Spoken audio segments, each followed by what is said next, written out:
party we have today. It is the effort, the commitment, and the hard work of many people in Kenya.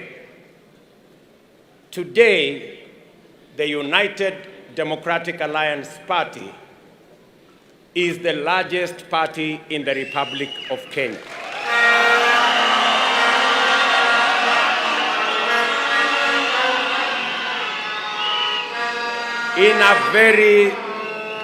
In a very special way, I want to thank many leaders, senators, governors, and members of parliament who worked with me tirelessly and with a lot of courage and commitment to put together this party that today has over 7 million members.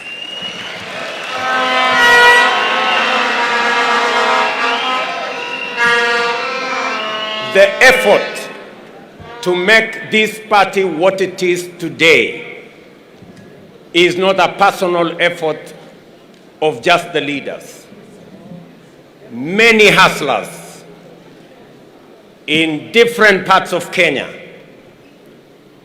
people who are engaged in all businesses, have registered, have supported the registration, they have financed the registration, they have facilitated the registration, and I want to tell each and every one of them today a very big thank you for making UDA what it is today.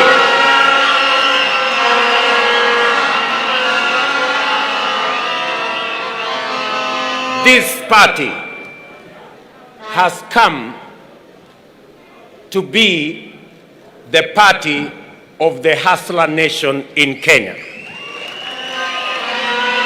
This is the party. This is the party where you will not be asked about the name of your father. This is the party. You will not be asked to give your bank account. This is the party for every Kenyan from every walk of life. And I want to say, I am a very proud Kenyan today that you have bestowed upon me the responsibility to be the party leader of this great movement.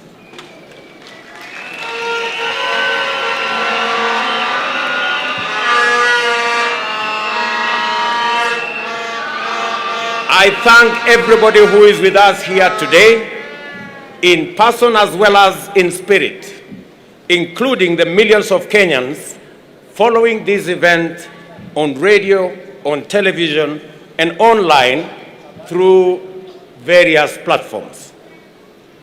I am grateful for your support, sacrifices, and the time you have taken to congregate at this culmination of a most eventful journey in our lives.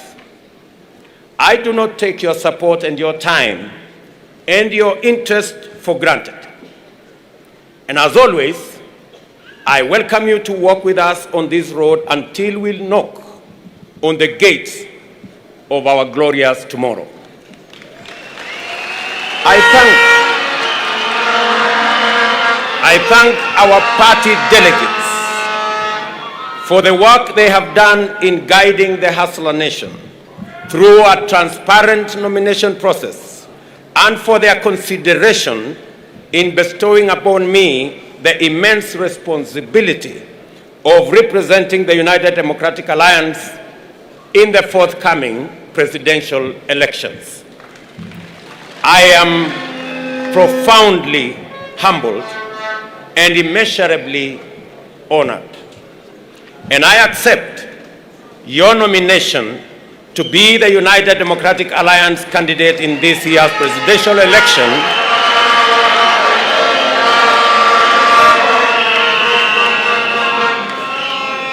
I accept your nomination to be the United Democratic Alliance party candidate in this year's presidential election with gratitude to the Almighty God, recognition of the significance of this moment, and an acknowledgement of the work remaining and the road ahead to that day that we all look forward to. I will live up to your trust. I shall do my very best to exceed your expectations, and I shall neither stop, nor pause, nor slow down, nor hesitate until what you have asked of me is delivered. Let us take this moment to appreciate and salute those who participated in this exercise. Tracy Wanjiru, a courageous lady still in university, resolved to transcend all the intersecting setbacks and barriers to her aspiration to offer leadership and to make her voice heard. Jeffnel Nyakwama also rose up to meet this hustler moment by emphatically saying and demonstrating that the youth of this country have a place in leadership at every level. These young Kenyans fill my heart with joy and hope. In them, I see myself back in the old days, animated by a vision for change and itching to have a go at leadership. In them also, I see a hopeful future in a country where youth, wealth, name, circumstances of birth, ethnicity, gender, and disability are not considerations nor obstacles to accessing opportunities or realizing aspirations.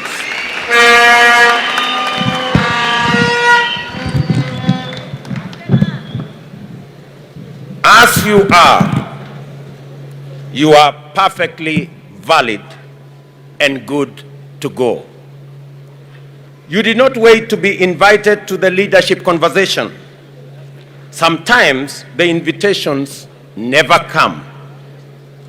You took your chances, entered the room, and sat at the table. Please, do not leave the table. Let us keep talking, working, and growing together.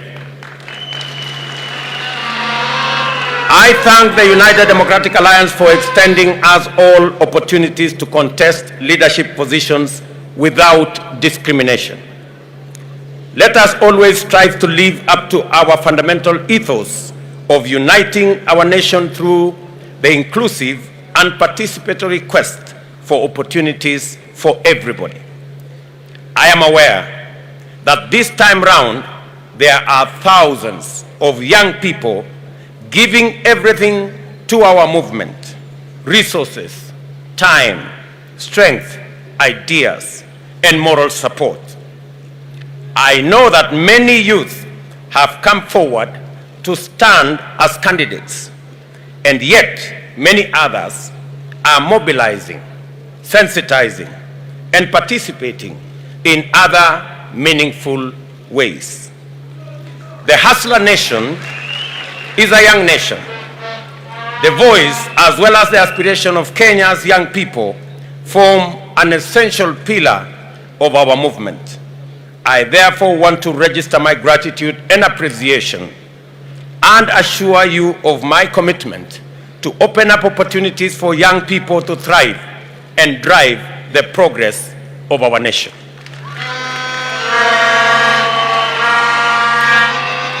For me, this moment has been long in coming. I have been engaged in political leadership and associated activities since my university days. Obviously, I did not have the opportunity in those days to seek presidential nomination. But I rose from the bottom of the party pyramid, working my way up until I entered party leadership and eventually became a member of the National Assembly at the age of 31. I was an assistant minister at the age of 33 and a cabinet minister at the age of 36, and an opposition MP at the age of 37. And that has sort of formed the basic rhythm of my career ever since. In that time, I have learned a lot, made mistakes, achieved successes, and refined my leadership philosophy and vision for this country. I have learned that leadership failures can cost the country tremendous opportunity and inflict irreparable harm on those many people who depend on us. I have learned that the biggest mistake a government or a party can make is to fail the inclusion test. My original political intuition that governance is all about the people and that development can only be sustainable if programs are designed on the people's terms. I have learned that continuous engagement with the people is indispensable to effective governance, and that leadership works and listens more and speaks less. My first bid for a party's nomination to contest the presidency was in 2007, which I did not win, and I conceded defeat and went all out to support the party and its candidate then. I believe we made a good account of ourselves. My second bid for a presidential nomination was in 2013. This was again deferred, as my party subsequently resolved to merge with another party. In the interest of coalition building and broader strategic interests, I deferred my bid and once again gave my all in successfully delivering the presidency and a wholesome parliamentary majority.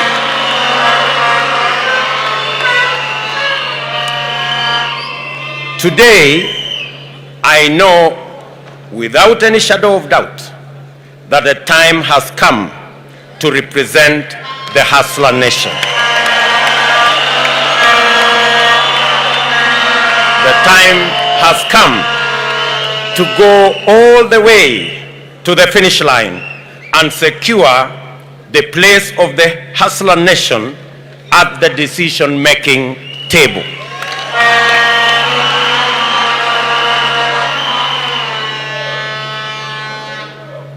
Let the message get out from this very moment and from this place that I am ready, that I will do everything and my best at that, and most of all, that I am determined to give you a campaign you will be proud of, and to win.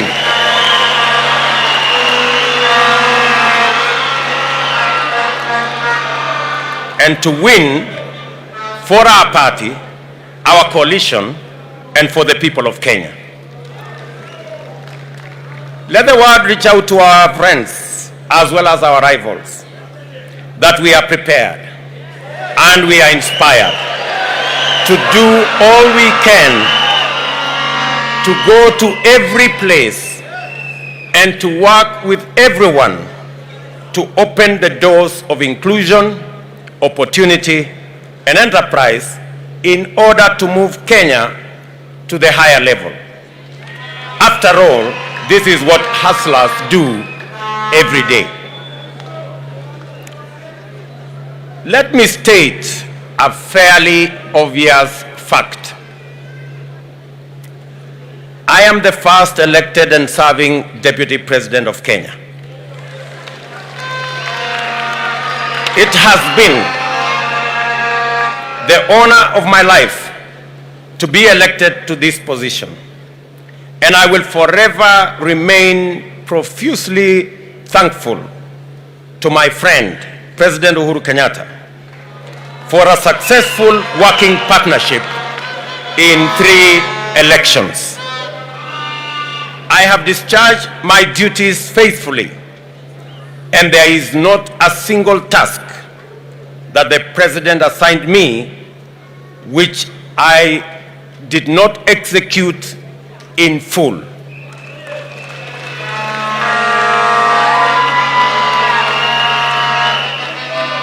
The Jubilee Coalition we formed a decade ago was formed through a covenant to eliminate the politics of hate, division, and ethnicity.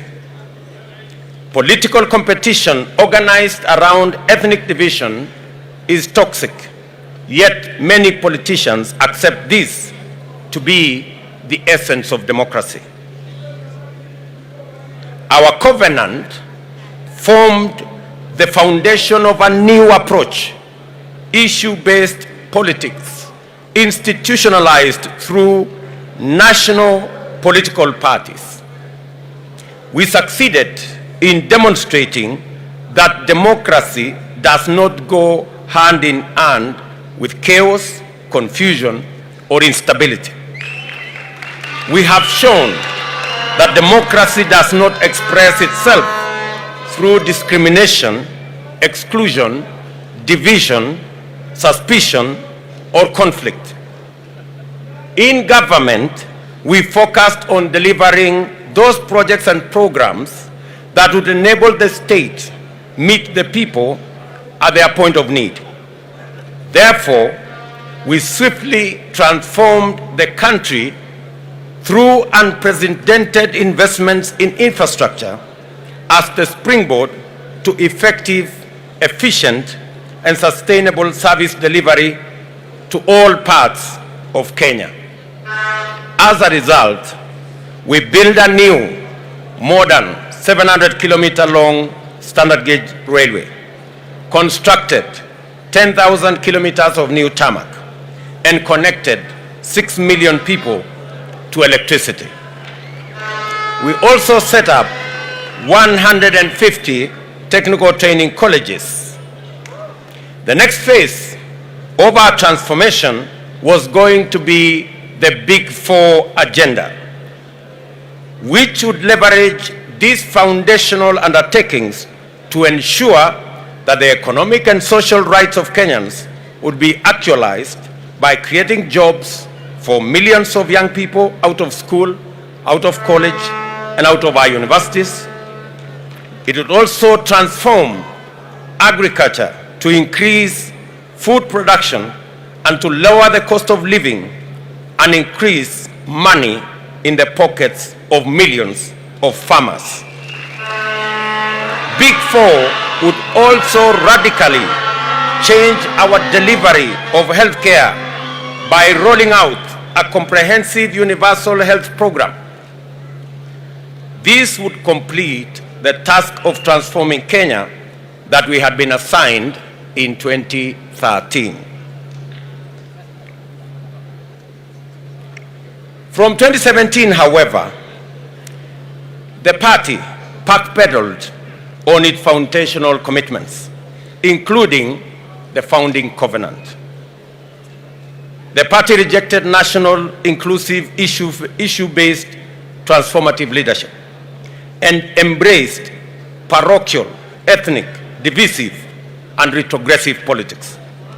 It defaulted to tribe as the organizing variable of our politics and governance. It privatized governance and weaponized public policy and institutions.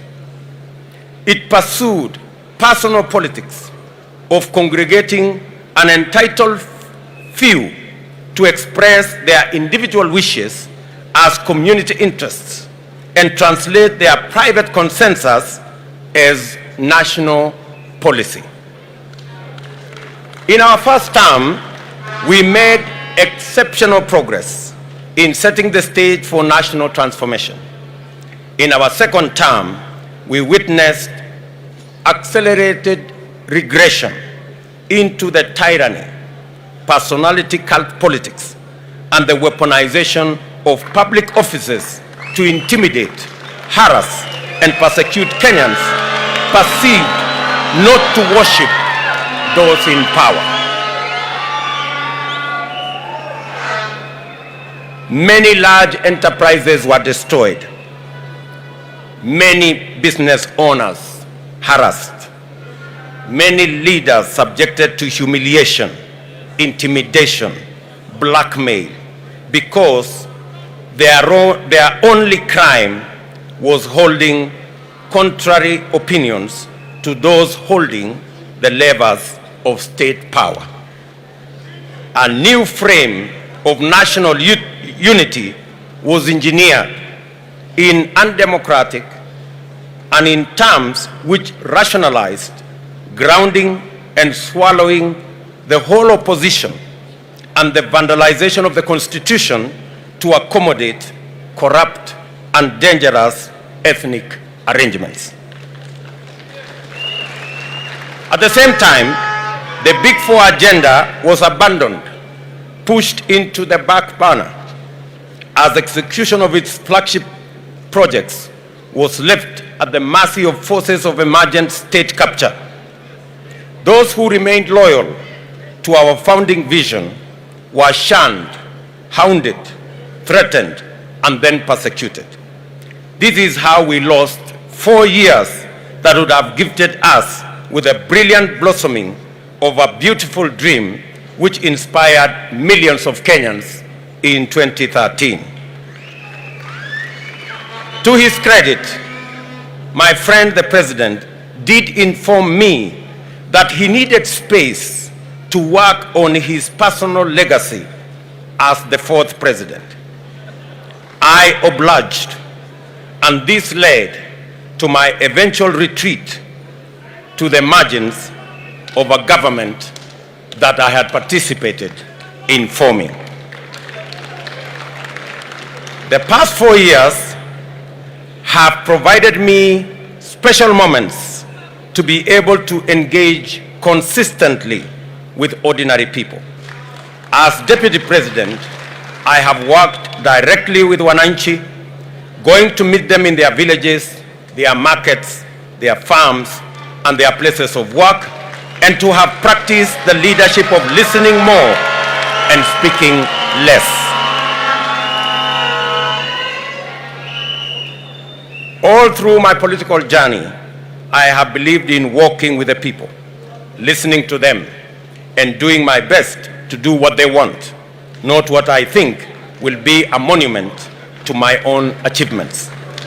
I have learned that our plush, comfortable, secure offices are inaccessible to the majority of the people who need them the most. As a leader, this is a huge setback because it costs us the opportunity to be useful and effective. These engagements taught me a lot about things I thought I knew. Most importantly, they reminded me the most important question of all: what does the government do, and for whom does it work, and how therefore should it work? I was appalled by the intensity of contempt many have for ordinary people and their rejection of any suggestion that their voice matters. I remain sorrowful over the hatred in the language that proudly despises the poor, the struggling, the hurting, the lonely, and the abandoned. Many of us have felt the stinging lash of this contempt, and we all know where it comes from. Behind the shameless deception that national unity is the coalescing of a few leaders to organize their selfish interests in an implacable sense of exclusive entitlement to the privileges associated with state power. This entitlement is the basis for the formulation of a cynical agenda to capture the state and disenfranchise ordinary people for good. That is why we have witnessed the criminalization of enterprise, the marginalization of livelihoods, and many parts form part and parcel of this contemptuous exclusion. We in the Hustler Nation believe that the measure of any society lies in how it treats its weakest and vulnerable members. We work from the bottom up because if we take care of the bottom, we take care of everybody. We want Kenyans to have opportunity to hustle from the bottom up. The top, therefore, must be understood to be everyone's aspiration, objective, and ideal destination. It is not bottom versus up. It is bottom up. It is not bottom versus up. It is bottom up.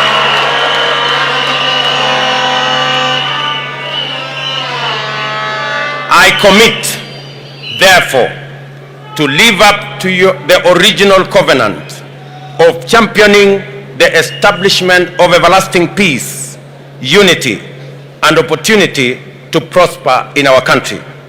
I make this commitment on the understanding that sustainable unity can only be achieved through meaningful political and economic inclusion.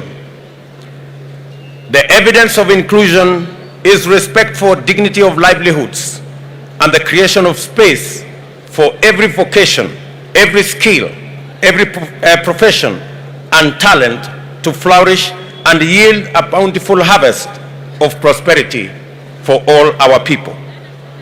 At the same time, I reject the suggestion that a united country is one that has no political competition or opposition. Rather, I view the foundation of an inclusive Kenya as one governed by an effective democratic government with robust checks and balances, overseen by a vigilant and responsible opposition and a strong civil society movement. I call your attention to the fact that over the past 4 years, the purchase, compromise, and eventual liquidation of the opposition and legitimate political competition set the stage for an effective state capture. I must therefore specifically undertake that under our administration, we shall boldly and firmly confront and dismantle the now pervasive conflict of interest that has rapidly evolved into state capture through corrupt political and economic arrangements. Public policy must not be customized to benefit the private and personal interests of a select few. Ladies and gentlemen, I want to conclude my remarks by framing the picture. What are we up against? What is the 9th of August about? We must be very clear in our minds why your vote counts on the 9th of August. On the 9th of August, there will be a competition of ideas. There will be a competition of sides. We are on one side, our competitors are on the other side. Let me say this for clarity so that Kenyans go to the polls on the 9th of August understanding what is on the ballot. On the ballot on the 9th of August, the great people of the Republic of Kenya will be two groups. one who believes that the way to the future of our country is through changing the Constitution. On our side, we believe that the way to the future of our nation is by changing the economy of our nation.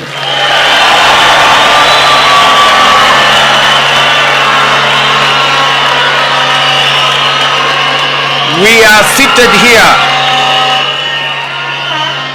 we are assembled here as the United Democratic Party Congress with our friends from ANC and Ford Kenya and Tujibebe and Savina and TSP and CCK and CCM and all the other parties, united by one thing, our belief that the future of our nation is predicated on changing the economy of our nation. While our competitors believe that it is through the changing of the Constitution to create positions for a select few will treat our problem of exclusion, on our side, we believe that we need to change the Constitution to create opportunity, create jobs, create opportunities for millions of young people out of school, out of college, out of our universities, that therein lies the solution to the inclusivity question in the Republic of Kenya. We are very clear that we had this plan in 2017. Unfortunately, the forces who are against the people of Kenya, who do not want to share opportunity, who believe that Kenya is their privilege, who believe they own this nation, they sabotage the Big Four plan because they did not want the young people of our nation to get the opportunity to work and to get the opportunity to do business.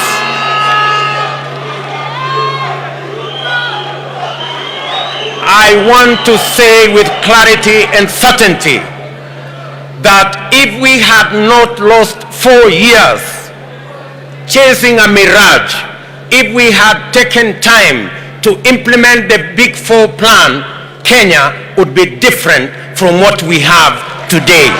We wouldn't be having millions of young people languishing without jobs. While our competitors believe that they will go to the polls so that they can get the opportunity to change the Constitution so that a few people can share power, we are telling them we will go to the polls to elect leadership that is going to create opportunities for empowerment, not sharing power, for the empowerment of millions of citizens of our republic. We want to remind our competitors that 10 million Kenyans today are in a lottery because they have no defined jobs, they have no defined business, they have no access to credit, they have no place to do business, there is no law to protect their enterprises. And we are saying that the opportunity that we have as the people of Kenya is not to change the Constitution to create positions and share power among few people.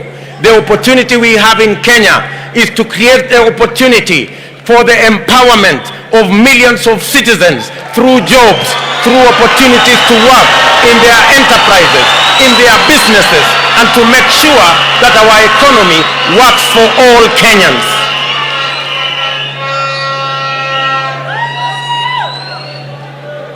Our competitors believe that this nation should be about a few people who wield the levers of state power. We are telling them this country is not just about leaders. This country is about 50 million Kenyans.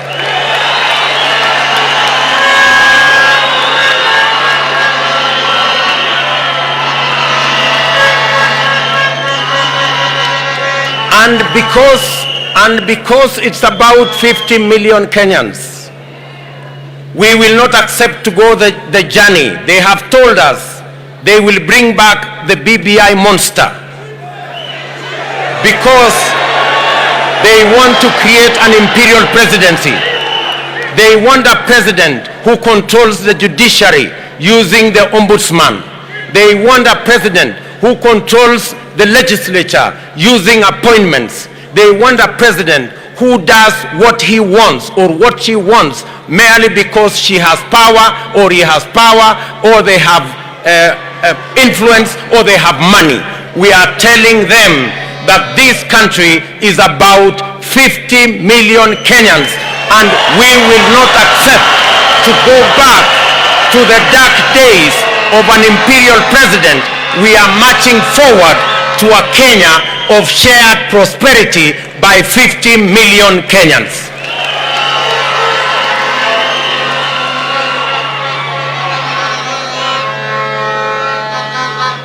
Our competitors believe that this country belongs to those in power. They believe in impunity. They believe in monopolies. They believe in cartels. We want to tell them we believe in the rule of law.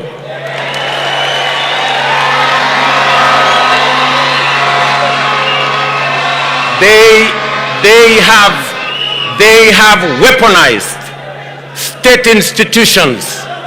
They have weaponized the DCI. They have weaponized the EACC.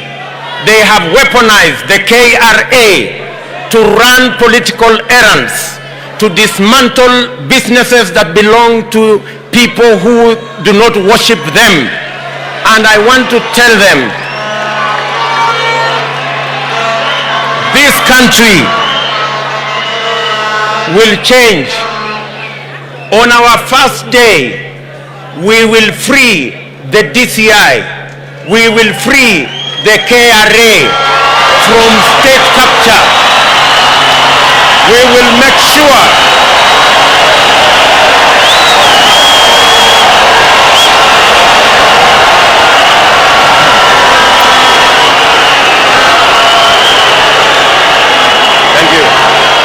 Thank you very much.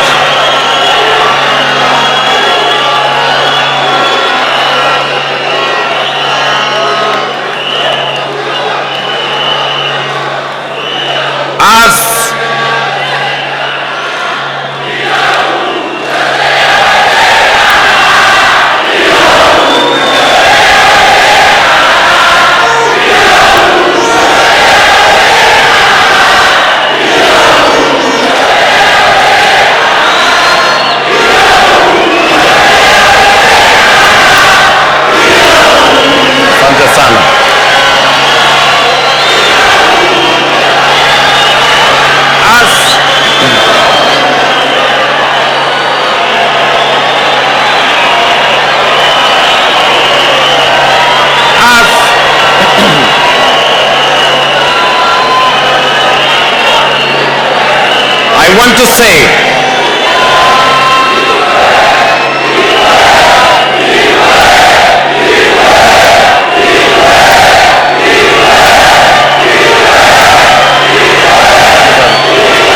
thank you very much.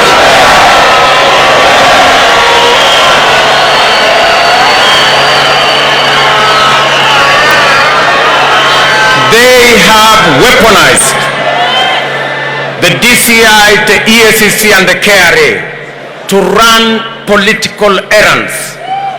We will professionalize the DCI's office and the KRA for them to discharge their constitutional and legal duty. On the first day, we will appoint an accounting officer for the IG and the DCI, so that going forward, the DCI and the IG will have financial independence and they will never again depend on the office of the president for them to discharge their responsibility.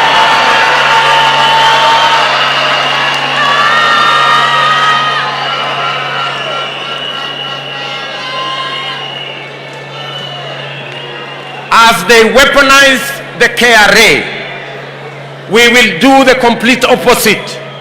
We will professionalize the KRA, digitize the KRA, and make sure that it collects all the taxes professionally. And the 60% of the taxes that are not collected as VAT, we will make sure that we will create the mechanism, the digital platform, so that we can collect taxes and we don't have to fight Kenyan enterprises and destroy people's businesses.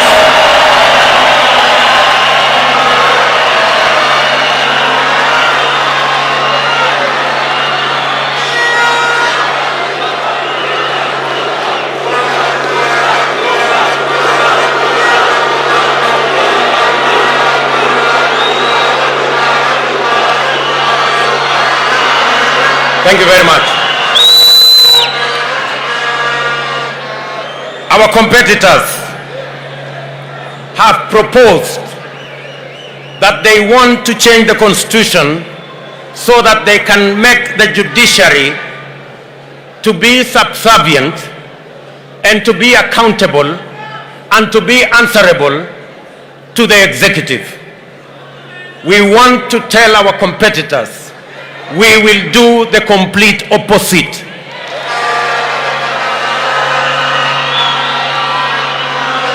On our first day, we will operationalize the judiciary fund so that we can free the judiciary, give them financial independence so that they can discharge their responsibility of sorting out disputes, making sure that criminals are put behind bars, and making sure the corrupt find their place in jail, by making sure that they have the independence to discharge their responsibility without the current encumbrances imposed on them by resources that are not being released, because there is a deliberate move to ensure that the judiciary fund has not been operationalized, yet it has been in our laws for the last 10 years. We believe in an independent judiciary. We want the judiciary to discharge their mandate, independent of the executive.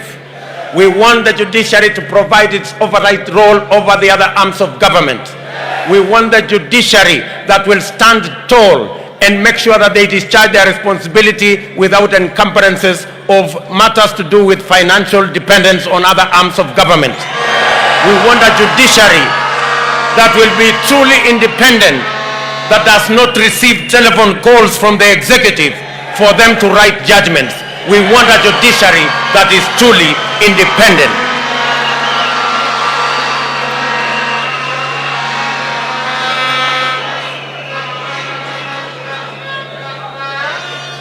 Good people, agriculture will be on the ballot in this election. Our competitors are the masters of monopolies. They are the agents of conflict of interest. They are the agents of state capture.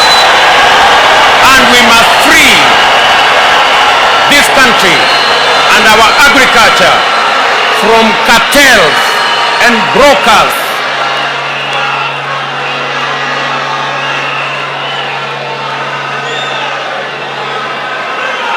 We are telling our competitors that we will deal firmly with conflict of interest. We will deal firmly and eliminate brokers and cartels and monopolies that have taken hostage our agricultural sector. And we will make sure that every farmer has access to quality seeds, has access to subsidized fertilizer, have access to markets, have access to good prices, and they have access to government support so that they can produce food for our nation, so that every farmer can earn a decent earning for their produce, and we can reduce the cost of living and make sure that every Kenyan has disposable income and we can grow our economy, pay our taxes, and stop begging for loans and debts from other countries because we can stand up for ourselves.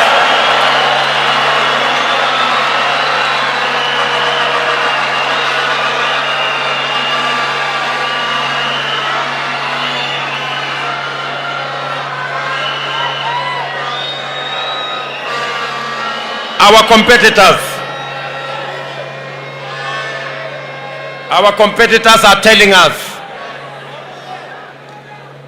that it is okay to have debt. Our competitors are telling us every country has debt. Yes, we agree every country has debt. But good people, we can do better.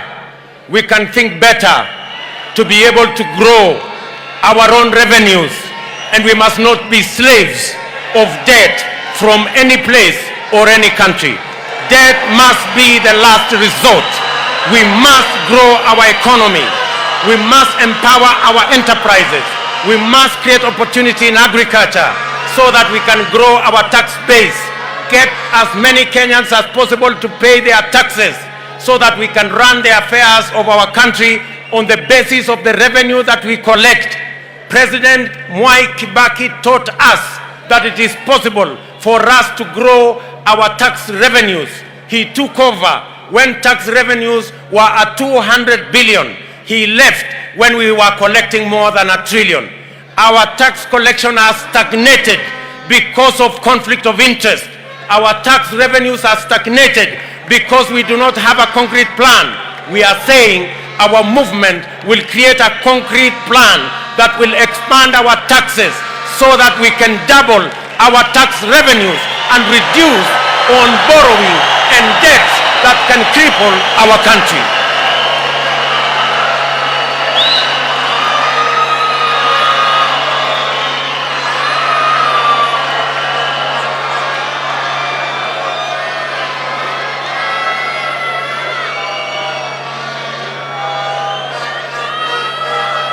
It is tragic that the only thing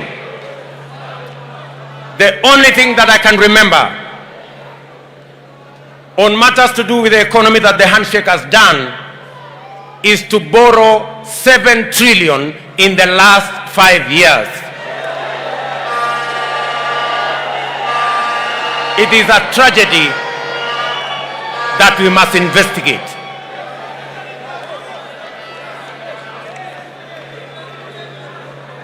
Good people, we are at a historic moment.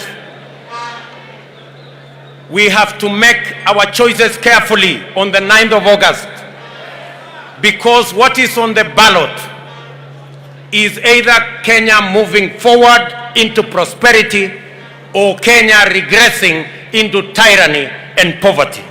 The choice is as clear as day is from the night.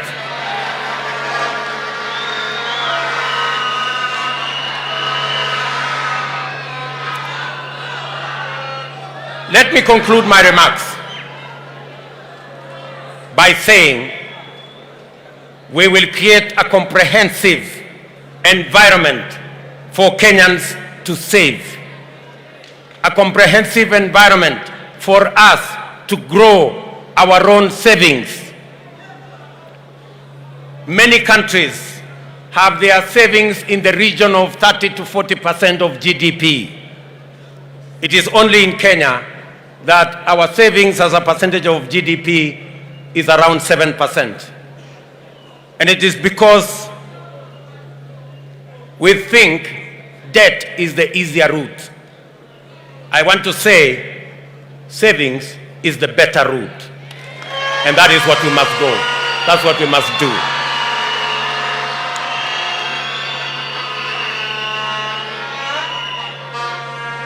So,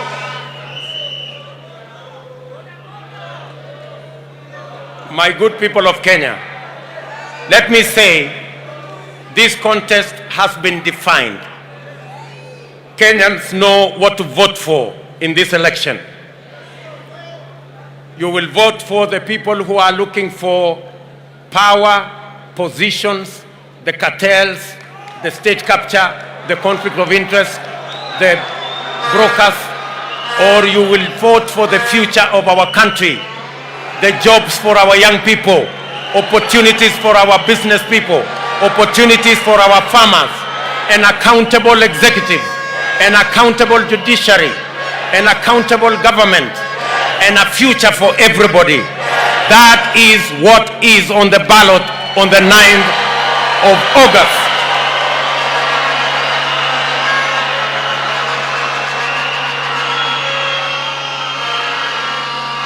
Again,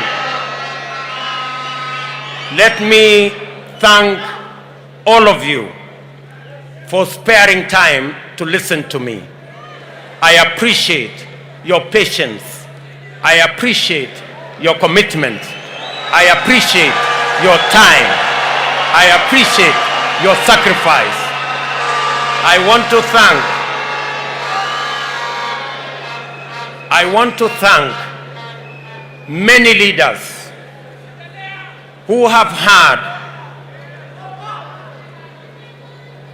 to suffer and be victims of a weaponized fight against business, a weaponized fight against leaders.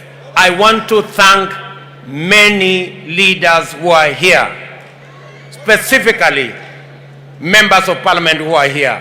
Can I ask members of parliament who are here to stand up from the UDA party?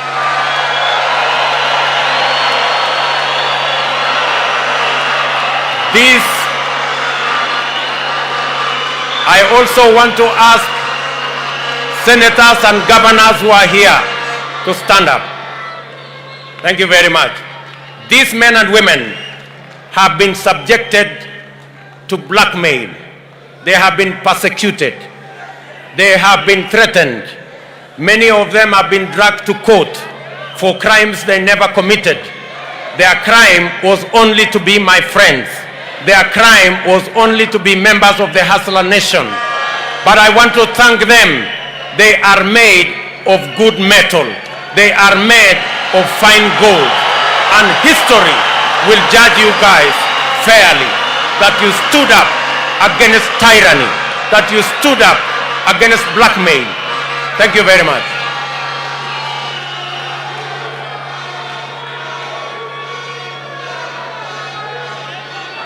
The weaponization of the DCI, EACC and KRA is not limited to these leaders. It goes to many business enterprises have been crippled and destroyed by a weaponized DCI, EACC and KRA. Today, it is not just the big business. It is not just Humphrey Karaoke's business. It is not Tabitha Karanja and Keroje business. Even the border today are victims of a weaponized fight against people who don't share in the belief of those who hold the levers of power today.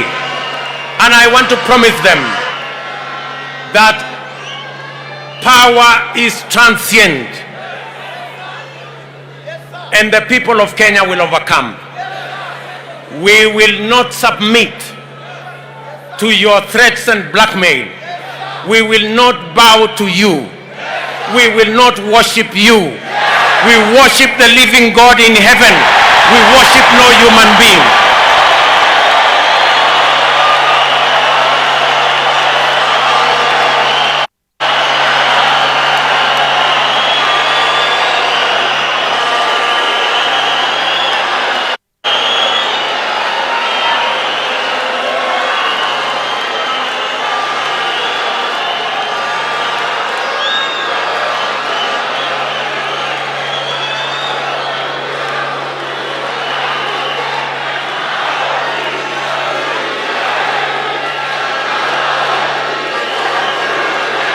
Asanteni sana.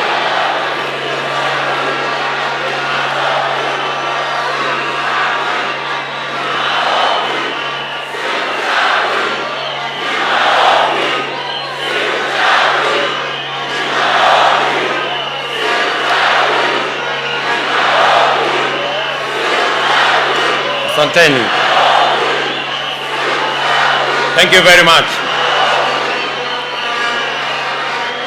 I want to say from this podium,